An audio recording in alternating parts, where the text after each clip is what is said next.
When The Mandalorian premiered, it changed the trajectory of Star Wars. For the first time, we saw a story completely divorced from the Jedi and the Sith, now a brand new lead that would flesh out the galaxy entirely. No lightsaber duels, no Force prophecy, just a lone bounty hunter Din Djarin and the mysterious child Grogu. That smaller, more intimate scale was a leap of faith, and it worked. It introduced new kinds of characters that felt lived in and believable, and it proved that Star Wars could exist outside of its classical mythological framework while still feeling authentic. Season 1 thrived because of this boldness. Season 2 expanded by it, weaving in familiar faces but keeping the heart centered on Mando and Grogu. These seasons were perfect for streaming, episodic, tightly paced, and rich with characters. But when Season 3 arrived, the momentum wavered. Grogu's return to Mando after his parting with Luke felt like a retreat. It came across less like natural storytelling, and more like a corporate choice to keep the duo together for merchandising and branding. This decision left many fans questioning whether The Mandalorian was willing to take real risks anymore in their storytelling, and that's the shadow hanging over The Mandalorian and Grogu, especially as it steps into theaters. This will be the first major Star Wars theatrical release in nearly 7 years. That's a monumental gap.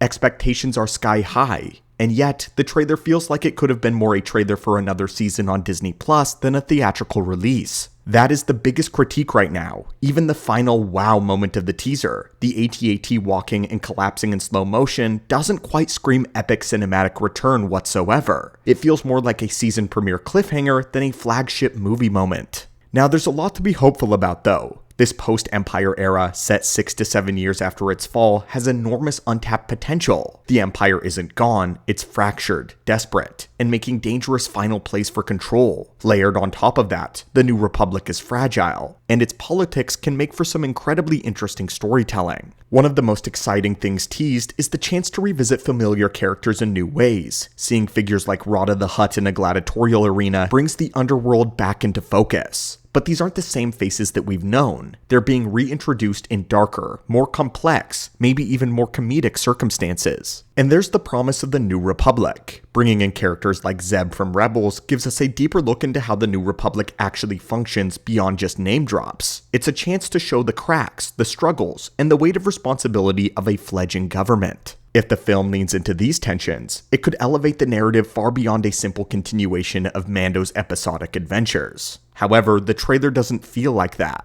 All of this ideally should build towards something bigger. Dave Filoni has already laid the groundwork for an heir to the Empire-style arc, and the pieces are starting to align for a grand confrontation. At the center of it, of course, is Grand Admiral Thrawn. If The Mandalorian and Grogu can plant those seeds in a meaningful way, showing that Mando and Grogu's story isn't just a continuation of their bond, but a stepping stone towards a galaxy-shaking conflict, something with massive stakes, then the film starts to feel justified as a theatrical release. It becomes a part of something larger, something cinematic, instead of just feeling like Season 4 with a bigger budget. That's the tension here though. On one hand, I have enormous respect for Jon Favreau. He created characters that instantly resonated with fans, and his ability to ground Star Wars in the personal and the emotional is unmatched. On the other hand, this is supposed to be the grand return of Star Wars films after 7 years away from theaters. This is the next step after the sequel trilogy, the continuation of the franchise moving forward in the foreseeable future. This is what will establish the groundwork for all of that. Choosing The Mandalorian and Grogu as the torchbearer feels underwhelming, even a little desperate, when there are many other stories that could have carried that banner more effectively. This feels like it should have been the third or the fourth film in a new theatrical run, not one leading the charge. And I think audiences would be a lot more excited if it was actually the third or fourth major Lucasfilm release. Still though, I will be there opening night. I love these characters and I want to see what Favreau and Filoni can deliver. My hope is that the next trailer, though, leans more into the shocking set pieces and a deeper story. Moments that demand the big screen experience, and make people feel like they can't just wait to watch it on Disney Plus, especially after they've already been conditioned to do that. Because for many fans, this is the biggest hurdle. The conditioning of seeing Mando as a TV character rather than a theatrical one. We want it to feel cinematic. As Star Wars fans, we want it to feel justified and important, not just another Mandalorian episode. At the end of the day, the success of The Mandalorian and Grogu will depend on whether it can escape this episodic feel and prove that it deserves the IMAX treatment. But even more of that, it deserves the Star Wars theatrical treatment. if it can expand the New Republic era, reintroduce characters in compelling ways, and begin building towards Filoni's Heir to the Empire event, then it might not just justify itself, it might just lay the groundwork for a truly cinematic new age of Star Wars. But if it doesn't do that, if it can't pull it off, then we'll continue with the dark times.